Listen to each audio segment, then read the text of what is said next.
We are talking today with Mark Schapiro. Mark Schapiro has been an investigative journalist for more than 20 years. He is the editorial director of the Center for Investigative Reporting in San Francisco. His work has appeared in numerous publications, including Harper's, The Nation, Mother Jones, The Atlantic Monthly, and the New York Times Magazine. He has also been a correspondent on Now with Bill Moyers, PBS's Frontline World, and NPR's Marketplace. And he is here to talk about his new book, Exposed, The Toxic Chemistry of Everyday Products and What's at Stake for American Power. So tell us, what was the motivation in writing your book, Exposed? My motivation was this. I've done a lot of, most of my career has actually been doing international reporting. So I've both in Europe and a lot in Latin America and elsewhere. And I kind of was watching the changing power dynamic in the world as I would do my reporting, whether it was on money laundering, financial crime, and environmental reporting.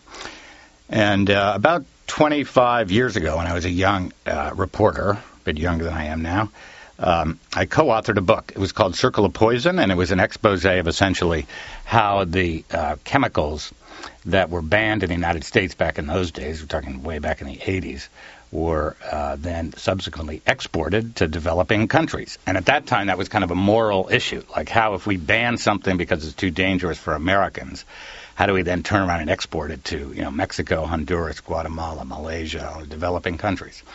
And it got a bit of attention back then. So 30 years goes by. I do a number of other things, including getting away from chemicals because it's very complicated. As people know, it's a complicated matter. And then I start watching over the last couple of years the shifting role of the United States in the world, the retreat of this current administration from environmental protection, and essentially how the rest of the world is beginning to move forward while we have been moving backwards. And what I noticed was this phenomenon that basically, while America was stepping away from environmental protection, particularly around chemicals and things like that, as well as climate change and et cetera, the rest of the world was moving ahead. And suddenly I saw that basically the United States was becoming the new dumping ground for products that had been banned elsewhere. And that effort was led by the European Union. So I began watching this shifting power dynamic between the European Union and the United States. And one, the basic growing influence of the European Union, because it's grown in population and in wealth and is now, of course, the world's largest market, the world's largest single economy. And I wanted to ask the question, which I do in this book, is what happens when a new government starts rewriting the rules of global production? And that's largely what this book is about, because it's been the United States that's written those rules for many, many years. And now it's the European Union, which has a very, very different ideas as to environmental protection.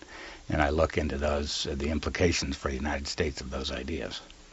So can you give us a brief history of the situation here in the U.S., how we came to be where we are today? In 76, didn't the Congress pass the Toxic Substance Control Act? Yeah, back in the 70s. I mean, that was interesting. Back in the 70s, the U.S. was really the undisputed leader of the so-called free world at that time. There's no competing economic power to the United States, certainly. So we were the first to pass, we were the first to create an EPA. We were the first to create a law governing toxic substances, and the rest of the world followed us. So the Toxic Substance Control Act, the world's first law to attempt to control toxic chemicals, was passed in 76, really took effect in essence in 1981. And that law basically began the process of saying, wait a minute, let's look at some of the toxic components of some of the chemicals that are out there, the profusion of chemicals that entered into the market after World War II. But huge loophole put in that law. Enormous loophole that you could drive 1,000 tanker trucks to every day. And that law basically grandfathered onto the market all the chemicals that were already on the market as of 1981. And said, okay, anything on the market pre-1981, no toxicity testing, no assessment as to its danger to human health or the environment. And so what's happened today, 30 years later? 30 or 27 years later. 27 years later, 90% of the chemicals on the market today in the United States of America predate 1981, which means 65,000 chemicals have never, ever been assessed for their toxicity or their effect on the environment or human health. And that is an enormous loophole and correlates essentially to a time when we are coming to understand, scientists are coming to understand more and more the effects that chemicals have on the human metabolism as well as on the environment.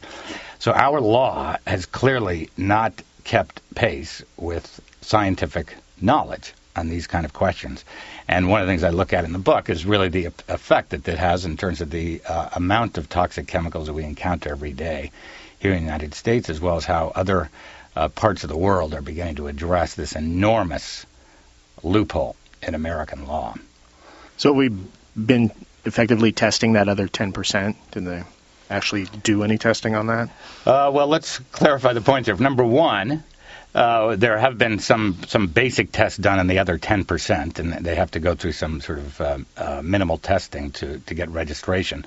Although even our own, the EPA's own internal audits have criticized the inadequacy of those testing for the 10% that are tested. And number two, key to think about, the 90% of the chemicals that have not been tested, in fact, that may be a wrong way to formulate it because they are being tested. But they're being tested on us. They're being tested on you. They're being tested on me. They're being tested on everybody out there. And we are the guinea pigs in this grand experiment. Except there is no control. I mean, that's what scientists do, right? They create a control. So they create this animal over here is exposed to X, and this animal over here is exposed to nothing, and we find out what the exposure to X is. Well, now we, as Americans, are actually, all of us are in the X file, basically, being exposed to everything all at the same time, and now we're beginning to see what the effects of that exposure are. So we are actually being tests are going on. They're going on in real time, and they're going on now, and they're going on us. And one of the striking things you see when you do the reporting and you look at the scientific literature are the epidemiological surveys that are the evidence is mounting through the epidemiological surveys, which are showing kind of rising cases of cancer, unexpected spikes in breast cancer, rising cases of endocrine troubles, sexual malfunction, declining sperm rates, higher rates of infertility among young women. These are all happening now. This is the very top research institutions in America, Europe, and elsewhere in the world are showing these public health conditions. And at the same time, what's happening is scientists in this country and in Europe and elsewhere in the world are beginning to identify the particular characteristics of particular chemicals that could be contributing to those conditions, right? Chemicals that actually could be contributing to cancer or could be contributing to endocrine troubles down the line as they accumulate over the years. And so what I write about in the book is really what the very, very different responses have been to that evidence. The evidence is there. The evidence is clear. And the responses by the United States, as opposed to the European Union, the other major economic power in the world today, have been extremely different. And that's essentially what I look at in the book, is the difference in those responses and why. Talk about those responses and talk about how the European Union came to where they are now. Well, the European Union began looking at these rising cases of disease that could be caused by environmental contributing factors such as chemicals. And they began looking at those, and they also began looking at the health impacts of those developments, and two, the enormous costs, the financial costs, the financial burden that was placing on society. Why? Because in Europe, the government, for the most part, pays for health care. So the government is paying for health care. They're the ones who bear the financial burden for health problems that come on down the line. It's actually, in many ways, what's been happening in Europe is actually financially driven as much as it is health driven and concern for people's health. So by looking at the billions of dollars in health costs mixed with the actual health implications, the Europeans said, well, wait a minute, a lot of the chemicals that we're seeing contributors to cancer or endocrine problems or reproductive problems are in all the products all around us. They're in cosmetics, they're in toys, they're in electronics, they're in automobiles, a whole litany of things that we engage with on an everyday basis, and began systematically to one, demand the removal of those chemicals, and two, to compel manufacturers to actually submit all that 90% of all those 65,000 chemicals that have never undergone testing are now going to be forced to undergo testing in the European Union before they can be registered for continued use in Europe. So what's been happening is a very systematic look at the health effects of chemicals in the European Union, and which is leading to dramatic changes in the cosmetics industry, in the electronics industry, in the toys industry, that I think is beginning to present a direct challenge to essentially how we approach those hazards here in the United States. So their response as they gather more data on this is to phase out or eliminate those chemicals in products? Yes. Let me give you an example. The European Union's health directorate began looking at the ingredients in cosmetics. And what they did is they identified a whole groups of chemicals that are actually carcinogenic, mutagenic, and toxic to the reproductive system. They call them CMRs. And by looking at those CMRs, they said, wait a minute, what are CMRs? What are carcinogens and mutagens doing in cosmetics and mascara and skin cream and nail polish and lipstick and all that fun stuff? And so in 2005, the European Union banned all CMRs from use in cosmetics for sale in Europe. Now, who even knew that such ingredients existed here in the United States? Nobody's told us. So certainly the U.S. government hasn't told us anything, because the FDA has no responsibility to oversee the safety of ingredients in cosmetics. Now we know. The reason we know is because the Europeans have published a list. They call it the negative list. And on that negative list are all the substances that are either carcinogenic, mutagenic, or reproductively toxic that are no longer permitted to be used in cosmetics in the United States. Now, by comparison, the United States FDA, which nominally has responsibility for cosmetics in the United States, has no power to assess the toxicity of ingredients in cosmetics.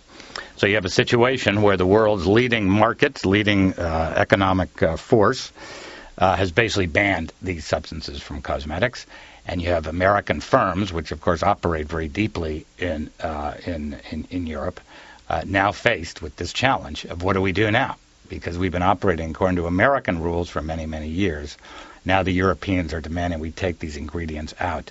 And part of what I look at in the book is really what the reaction of some of the big American cosmetic companies have been to this sudden emergence of far tighter environmental health standards in Europe than they've been accustomed to back here in the United States.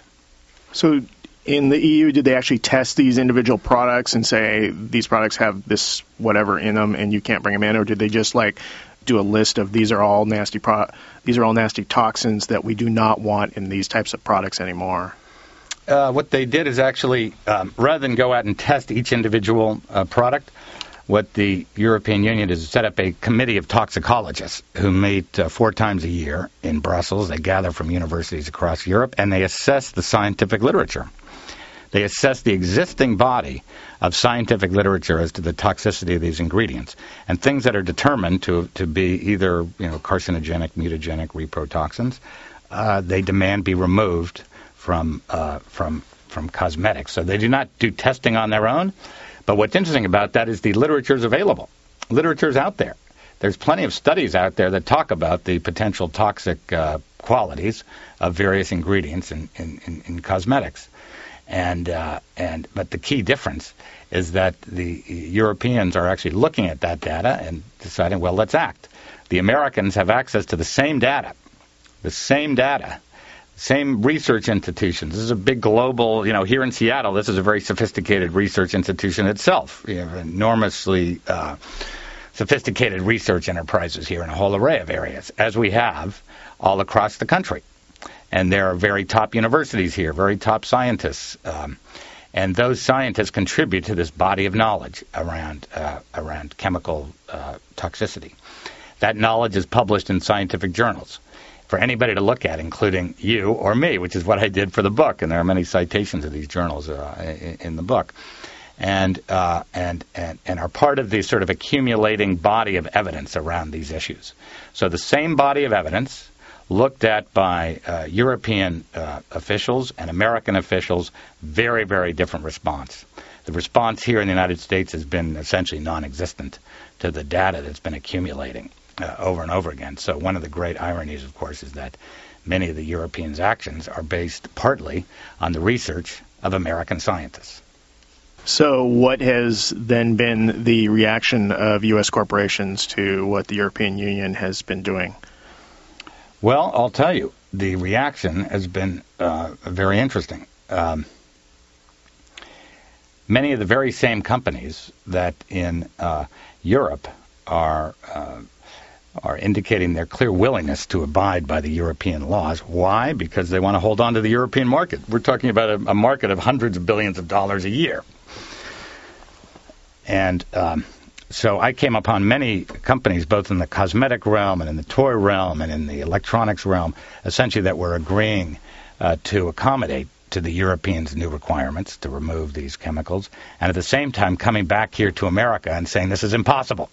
How can you demand this? I saw this in the cosmetics industry. I was interviewing some very top officials in one of the largest American personal care products companies, and asking them about the Europeans' laws. I said, what are you going to do with all these new requirements to take these substances out of your products?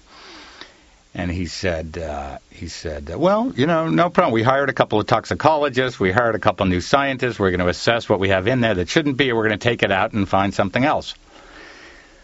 And like 2 months later, I went back to California, where I live, and watched a debate unfold in Sacramento, in the state capital. That debate was very interesting because a group of legislators and environmental health scientists had introduced a bill that would require cosmetic companies to submit to the state the ingredient list with anything that was a carcinogen, a mutagen, or a reproductive toxin. The state health department would have to be informed, not removed from the product, but would have to be informed. And who was the main lobbyist against that proposal was the very same company who just told me in Europe that they were taking all this stuff out. And here in the United States, they were claiming that this would cause job loss and this would cause economic disruption and there would be competitive disadvantage to the United States. A whole litany of arguments that we've heard over and over and over and over again.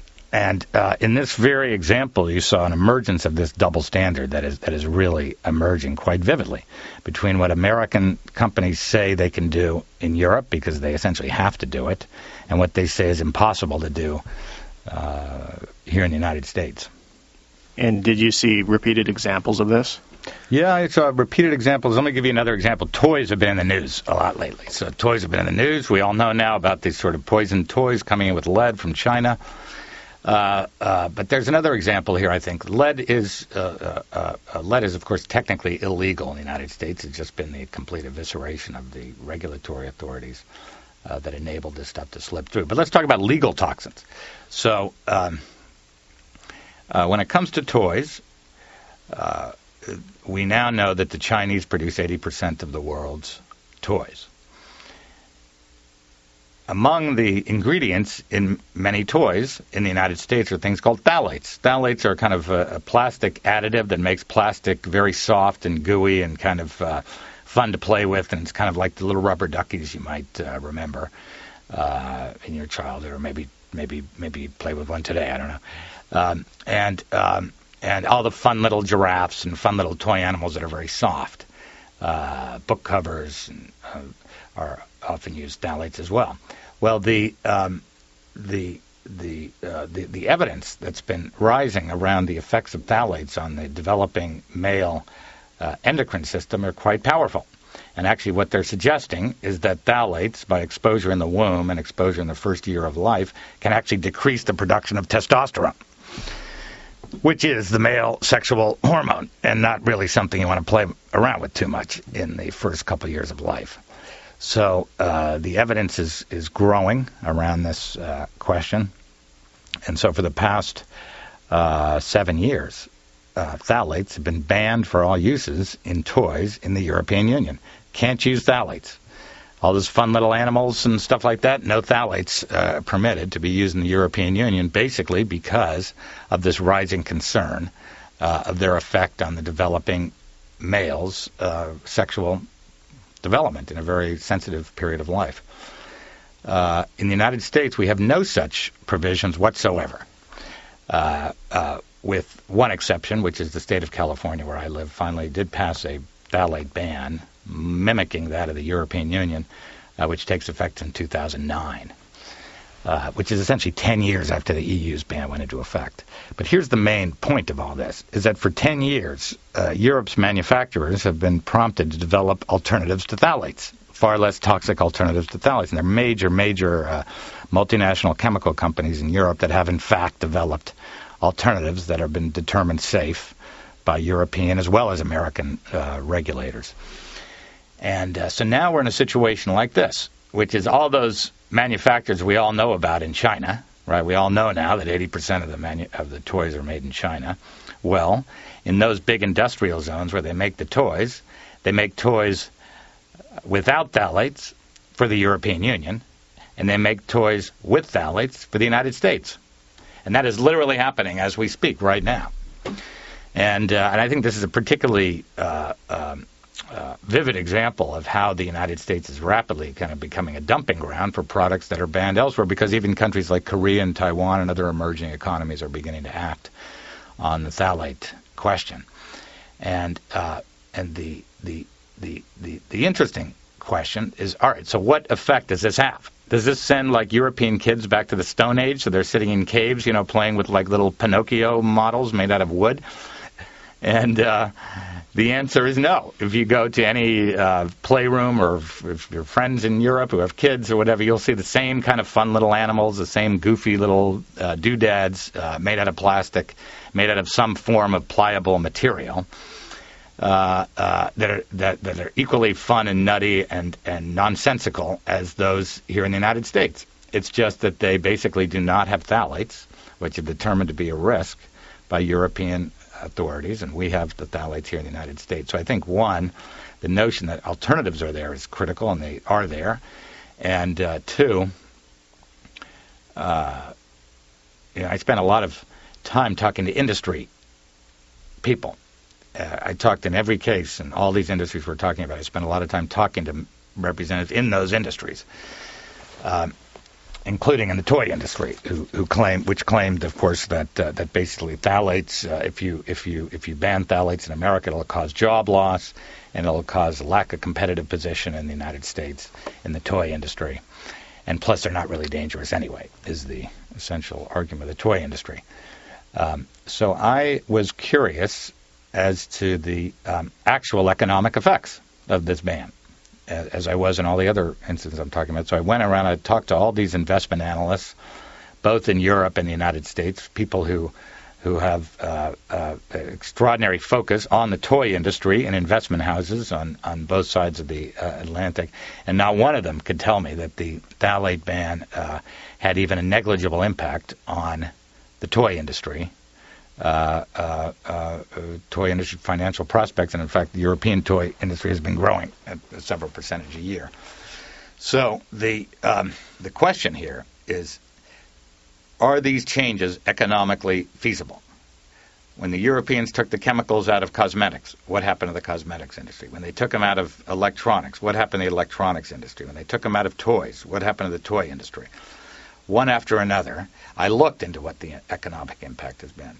And in fact, there has not been the sort of economic catastrophe that had long been predicted by both European and American industry when these measures went into effect. Here in the United States, we've been engaged in these battles over and over and over again for 20 some years now, where environmentalists say, take this stuff out, it's dangerous, you're harming my children.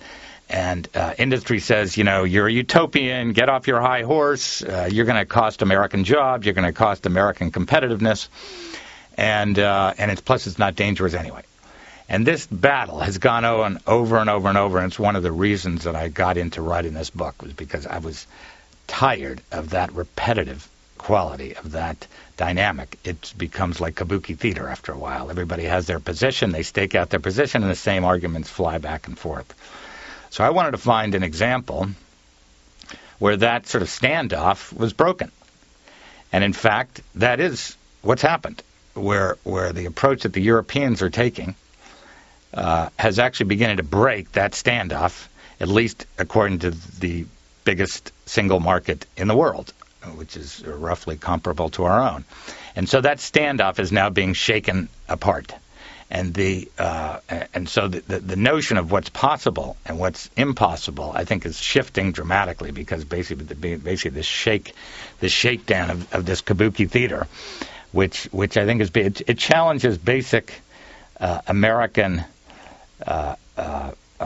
claims of what is infeasible and what's feasible. And I think that is what's key in this matter, because it got me back into writing this book. Because everybody out there who's spent any time on chemicals knows that it gets very complicated with lethal dose levels and complicated chemical formulas. It's extremely complicated. And I sort of started my career on chemicals, and I kind of left it for a while, and I did many other things as a journalist. But I got back into it and wrote this book because I felt that there was a very important change that was happening. And this change was basically challenging American claims of what's possible, what's not possible. The economic argument, I looked at the economic argument, that fell apart. I looked at the alternatives argument, there's no alternatives, that fell apart. One after another, these arguments that we've heard here in the United States, they don't hold up once you begin looking at them. And that was what was interesting to me in doing this book. So I see it in many ways as an investigation into what American companies do when the rules of production in the economy change, because that's essentially what we're talking about, is who writes the rules in the global economy, and who writes them in particular in this case when it pertains to health and protection of people from environmental hazards. That's what this book looks at, that particular aspect of this question. And one after another, the bluff that I think has been sort of reigning here in the United States for now several decades is being called. And that, to me, is an interesting area to investigate. So now that these U.S. corporations have been proven to still be viable while making these changes, what's your sense for why they are still resisting implementing these changes here in the U.S.? Well, I think there's an enormous amount of vested interest in the way things are done here. I think it's a question of like their familiar production practices. You know how it's going, and so there's enormous vested interest in the status quo. Number one. Number two, accepting that you change the way you're doing things here, there's a challenge for an American company that's been doing things in another way and suddenly is going to start changing their production lines. What are they going to say to you, a member of the public? They're going to say, now, not only zestier, but safer. Now, a less toxic version of your shampoo. There's no way to market this without being put in a very uncomfortable position, both in a marketing point of view and also in a legal point of view. So I think that adds an extra element of complication to the vested interest in the status quo here. And I think there are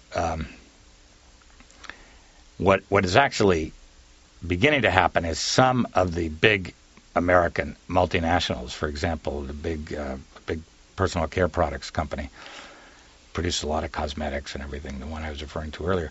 That company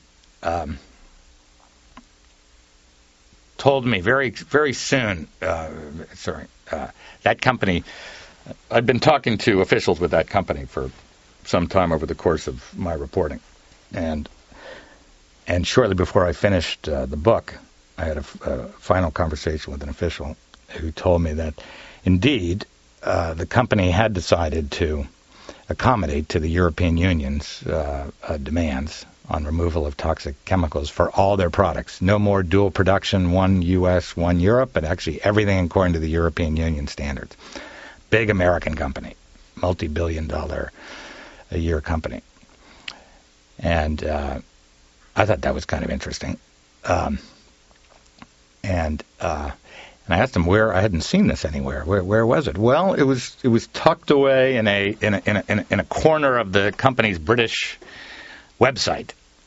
And I have the address of the site in my book.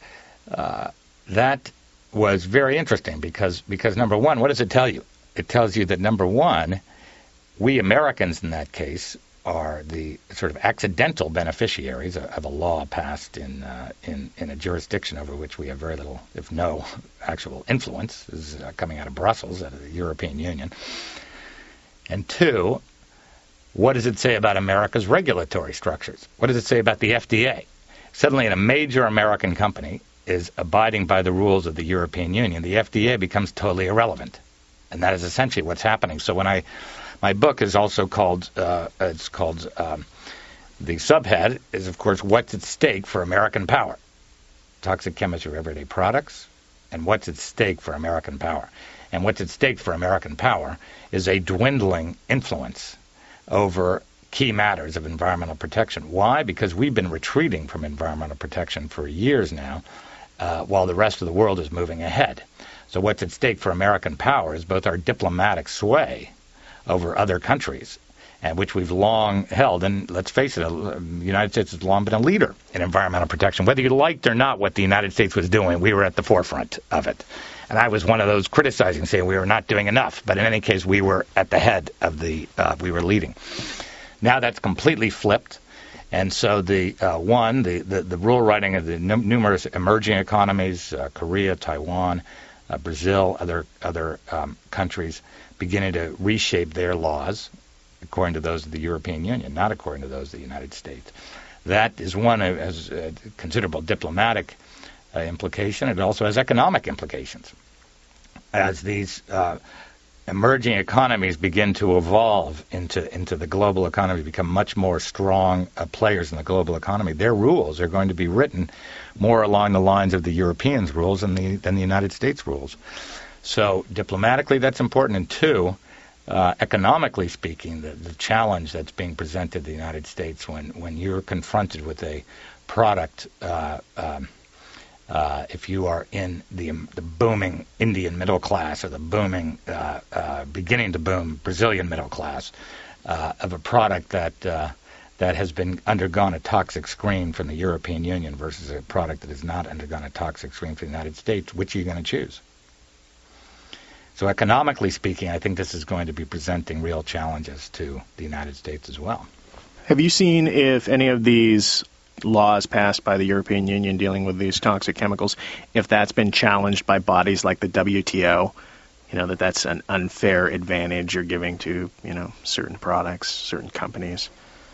Yeah, good question, and ultimately kind of fascinating because it gets at the core of the sort of whole globalized economy that we're in.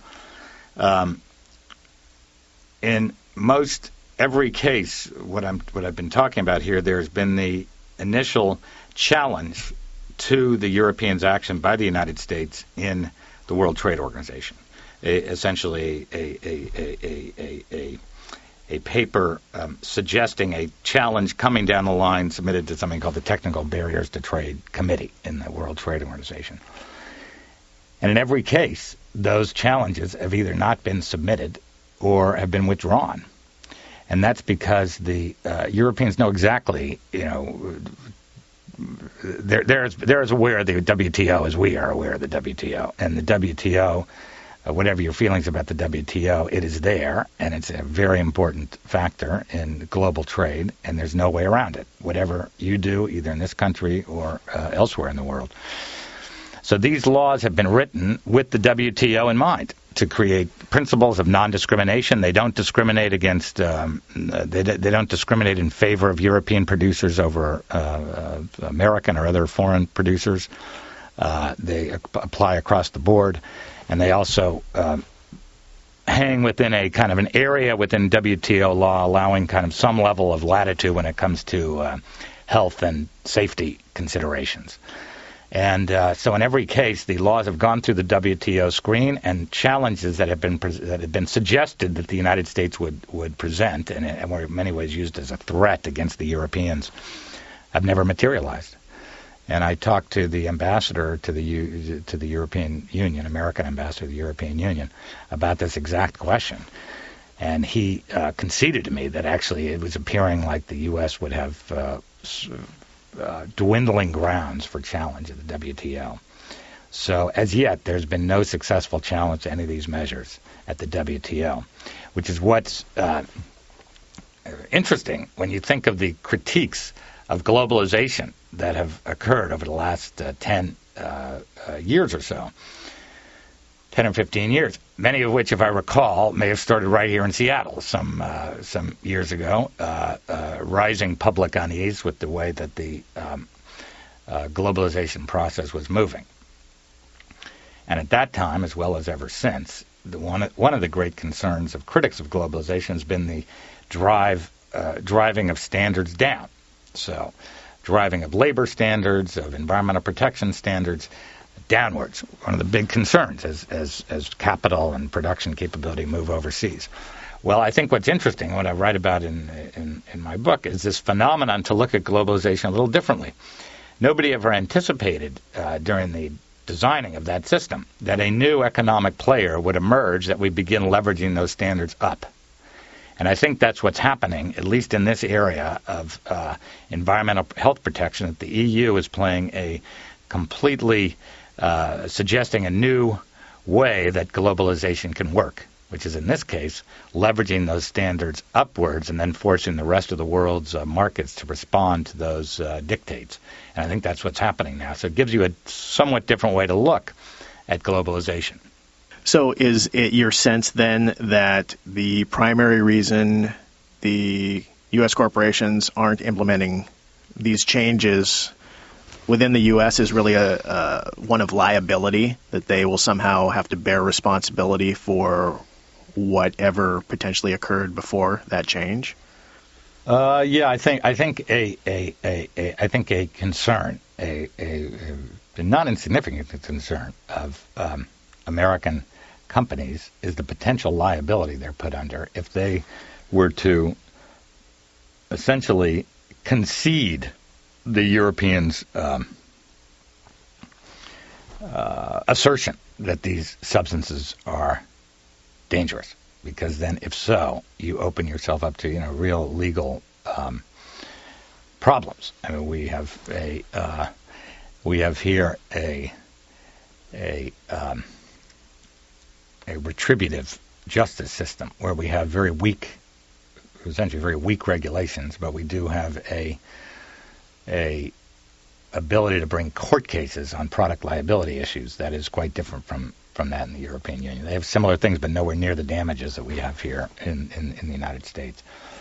So when you look at that, industry often argues that we don't need strong regulations because we have a lively tort system. We have a lively product liability system in America, and therefore we get punished if we do something to abuse the trust of our consumers, and we end up harming consumers. So that's an important check on us. That's what industry argues to me specifically, and in general as well. But I talk to many people in chemical toys all down the line arguing this basic argument.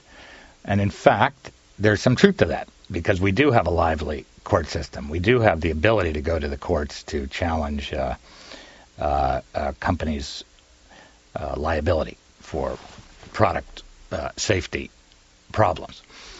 And but there is what Europe, number one, presents is an interesting challenge. If you can prove in a court of law in the United States that a product could have been produced more safely, right? It's a key question in a legal setting. Then that's part of what a plaintiff's lawyer wants. The plaintiff's lawyer in a product liability case needs to prove that the product could have been produced more safely, but for whatever reason, company X decided not to produce it that way. Now, suddenly you've got a situation where across the water, many of these products are being produced more safely. And the evidence is beginning there, sometimes by the subsidiaries of the very same companies that may be being sued. So I think this kind of phenomenon of what's happening in the European Union is causing a great deal of unease among American companies. One, at many, many different levels. But one certainly is the potential for product liability that is opened up by the idea that products can be produced more safely than they are here in the United States. And there's also considerable unease over the very notion that a new foreign power, which many people had not been paying much attention to, suddenly was writing rules that major American interests have to abide by. I think there's enormous anxiety, and I actually interviewed a number of top officials, both in the industry as well as some former Commerce Department officials and such, and they talked palpably about this great unease sort of coursing through American industry over the fact that this new force, the European Union, is beginning to write a lot of new rules. You had that here in Seattle. Your own Microsoft, of course, came up right against this on the question of competition, and they of course had to admit that they were engaged in monopolistic behavior in the European Union, and of course I'm sure got a lot of attention around here. Well, that's the same teeth that are behind those kind of principles are being applied to environmental issues now, and many American companies are coming to a jolt to realize how significant these changes are. You've got a system in America that was largely written under the influence of American company lobbying. I mean, it's not an overstatement to say that, and nor am I being paranoid or anything. It's just the way it is. You look at the data, that's just the way it is. And the American companies have become accustomed to the relative laissez-faire of the EPA, and certainly cosmetic companies have become accustomed to the relative laissez-faire of the FDA. And these are rules that they helped to write over years and years and years of back and forth with the government. Now suddenly a governing force over which they have very little control. I mean, they've tried to actually exert influence to very, very limited effect. Is writing rules that they have to deal with. There's enormous kind of unease happening in American business. I used to go down, when I was writing the book, down to Silicon Valley, which is of course the other center of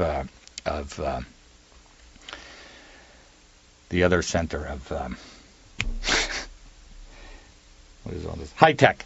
Yeah, I used to go, while I was reporting the book, I used to go down to these sessions down in Silicon Valley, the other center of high tech here in America, and I'd sit in on these seminars as all these engineers got together, were convened, 50, 60, 100 engineers in a room, convened to listen to consultants who were there to tell them about the new rule changes coming in from the European Union, which demands, of course, the removal of lead and cadmium and mercury and chromium from electronic devices. And the palpable anxiety in those rooms, you could scrape it off the walls. I mean, suddenly these engineers who themselves had created many of these items that we all use, the iPods and all the nifty devices,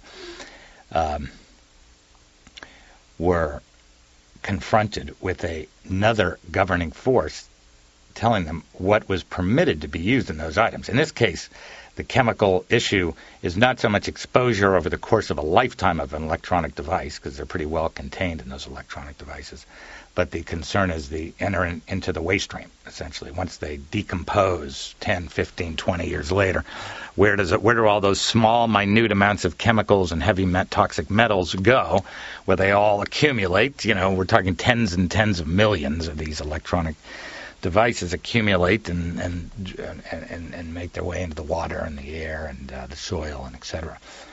So a whole array of initiatives in the electronics industry to remove those kind of substances as well. So the anxiety over that question was really, truly palpable. And I write in the book about essentially how the U.S. high-tech industry has been slowly, grindingly kind of beginning to adapt to some of these rules coming down from Europe. So would that example parallel what was happening in other industries as well? When the European Union instituted these changes and said you can no longer have these toxins in your products coming into our country, did you get a sense for that the different industries already knew that those toxins were in their products and knew which ones were in which products, or that it was more that they went, uh-oh, now we have to go back and test and find out which ones they're in and make changes? That is a good question. I think both. I think let's face it, engineers, I came up with a huge amount of regard for engineers who actually design these materials, because I didn't really understand much about the production process until I really got into reporting this book. And I came to really appreciate the ingenuity of these guys. People are working on these minute levels with all these extraordinary connections. And needless to say, I'm banging away on my computer thinking, oh, yeah, the 5 billionth word I put into my machine here is somehow being remembered and processed. I came up with a great deal of respect for that creative process. And I think the one thing that is not considered often, or hasn't been traditionally considered in the process of making those things, is all these neat connections have to happen. And the key question for a designer is really, let's make that connection happen. I want to make this machine do this, and let's find what it needs to make that work.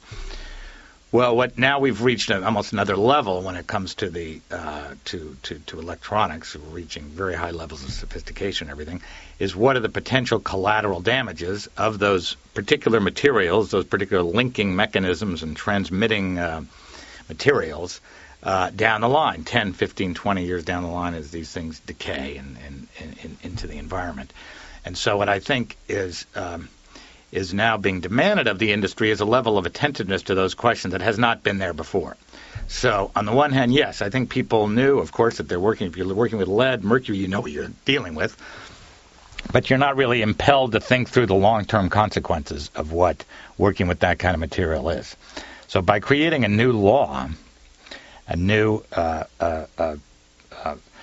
ground from which to move, the Europeans have compelled designers to think, well, man, is there another kind of thing I could be using instead of lead to make this transmission work? And I don't know yet if it's going to work, but maybe I'm going to check it out because I can't use lead anymore, and let's figure it out. And in fact, I've talked to people in the high-tech world, and particularly those who've been following the EU's laws and working with American companies in trying to get them to realize the rules coming down the pike. And they told me that what was interesting was that many of the changes demanded by the EU were about 80 to 85% of them were actually pretty easy. And I have to say, I don't know what easy means. If you're a designer, I can't do whatever it is they do. But this is somebody who himself is a designer and working in these areas. He said about 80 to 85% were relatively easy, or finding the alternatives, finding other ways to do things. You just had to begin thinking differently. He said probably 10 to 20% were actually going to be more difficult in terms of finding the real alternatives. But if you start at 80%, that's not a bad percent in terms of dealing with the kind of mechanisms out there. And I think that only happens when a law creates the demand, because if you're accustomed to working with lead and mercury and cadmium and it works, it seems to do the job, we all benefit from those connections that are made. you're not prompted to actually think otherwise, that maybe there's something else that could also do it. And I think one of the effects of a law, and it gets into this interplay perhaps between regulation and innovation, which is a constant sort of debate, you could say, has prompted international manufacturers to think of new ways of designing these items to be less environmentally, have a less environmentally malevolent effect on our surroundings, on our health and our surroundings. So I think that gets to your question, whether the electronics industry knew or not. I think clearly they knew what it was they're working with. Whether chemists exactly understand the long-term implications environmentally of what they're working with, they haven't been prompted to think like that, and now they are, and the results are kind of interesting because many of these changes are being made right now in the electronics industry, which is really the most multinational industry there is, really, in terms of the massiveness of the international reach. From here in Washington, from California, from other high-tech centers of the world. I mean, it's a truly global world that is adapting, that is being impelled to sort of adapt new modes of manufacturing in response to laws coming down, not from Washington, but from Brussels. And these parallel lines, these other production facilities that they're using, are they making equivalent profits for the companies? Oh, yeah. We're talking major companies, Panasonic, Sony, all the way down the line. So the fact is that they have to, because, number one, their profit margin has not been affected. Two, the number of countries that are adopting these laws are growing far beyond Europe.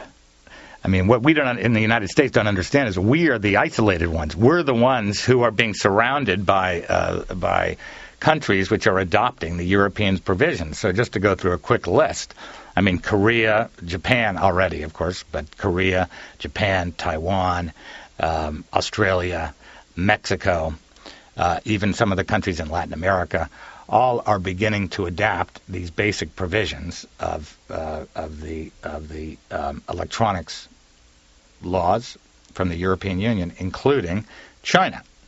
China has a law which basically, starting next year, will ban the very same 6 substances banned from electronics by the Europeans will be banned in China. And guess what? They have an exemption to their law. And that law, that exemption, is essentially of exporters. So basically, starting next year, the Chinese are going to have a law based roughly on that of the European Union, banning the same 6 substances from electronics for consumption by Chinese citizens. But the exemption is for exporters. So when it comes to, for example, all the no-name brands, we're not talking about the big transnational companies right now. We're talking about the no-name brands that are about 20% of the market right now for electronics.